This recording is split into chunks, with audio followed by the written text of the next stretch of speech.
Hi, I'm Angela Wolf, fashion designer and online instructor, and today we're taking the simple A-line skirt and turning it into a maxi.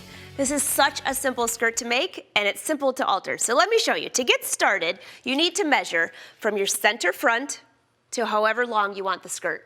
So you notice that this one's longer, this one, it totally depends on what shoes you're wearing, and the other place you might want to measure is the back. Center back from where you want the waist to fall to the hem. Notice this is a print, it has two side seams, but they match up perfectly. Let me show you how to do this. So I'm starting with my same A-line skirt that we've been using this entire season, and I measure from the center front down to however long I want my hem. So for this case, let's just say we want it to go down 33 inches. I like using a yardstick, or if you have a really long quilter's ruler, that's fine too. You want to give yourself the first line to start with. Make that a little darker here. Now, this is going to match your center front line. I'm going to line up my pattern. Again, I'll measure from this point down, making sure it's whatever length I need that to be. So let's just say it's 33 inches. And I'm going to trace around just a part of this pattern. I'm going to trace all the way down to the hip area. Why am I doing that? Well, first of all, my maxi skirt is made out of a knit, and I don't want a bunch of gathering at the waist. I want it to fit nicely in the hip. After that, it has to hang straight. So if I know a lot of people will just make a maxi skirt, and there are a lot of ways to do this, but just a rectangle, well, then you have all the gathering in the waist. So this way, if I measure the front exactly like my skirt, all the way around the top and to the hip area, I'll do this on the front and the back. Once I get to the hip area, watch what I'm doing to my pattern. I'm just adjusting this. What I want is, and I have a quilter's ruler here just to help me line this up. What I'm trying to do is after that hip, I want to line up my hem parallel to the center front line. Looks like that's a good parallel, and that's a good parallel. And if I just kind of follow this line, now, you'll have to try the skirt on and double check that everything fits it correctly, but if your skirt fit in the first place, you should be able to alter all the way to the hip. Now, do you see that right there? You don't want that. So just make sure that you true your lines, meaning that you make it just a little bit more of a smooth line here. And then down all the way to the hem. When I get to the hem, just give myself another line here.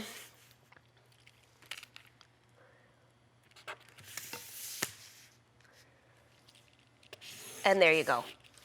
The only other change that I'm going to have to make, if this is how long I want my maxi to be, let me get this pattern out of the way so you can see the whole thing here.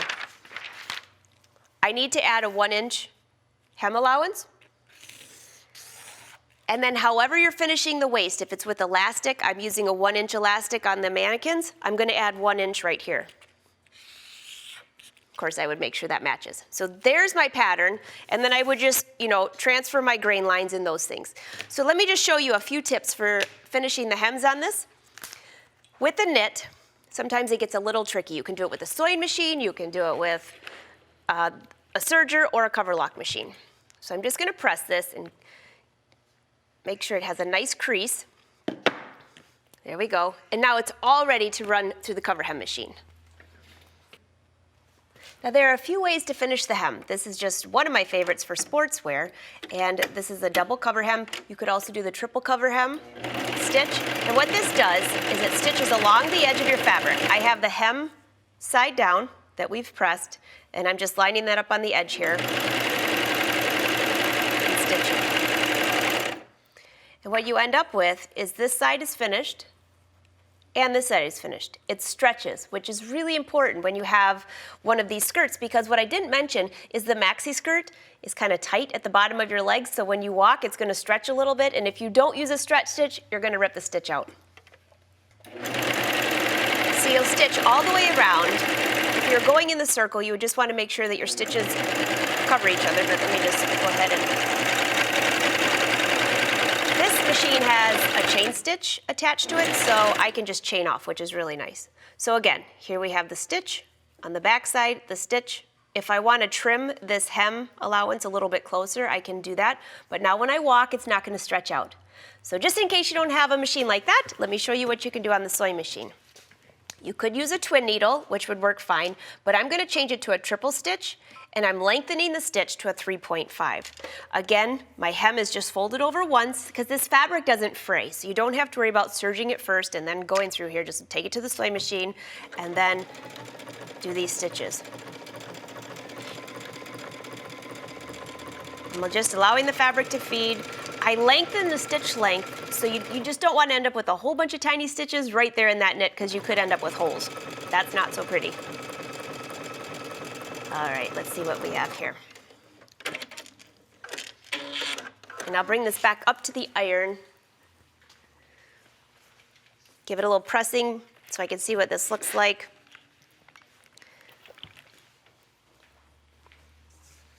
And again, here's the triple stitch.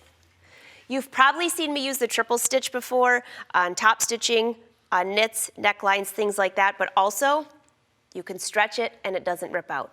And the last thing I want to mention is between these two skirts, one's a little bit longer, one's a little bit shorter.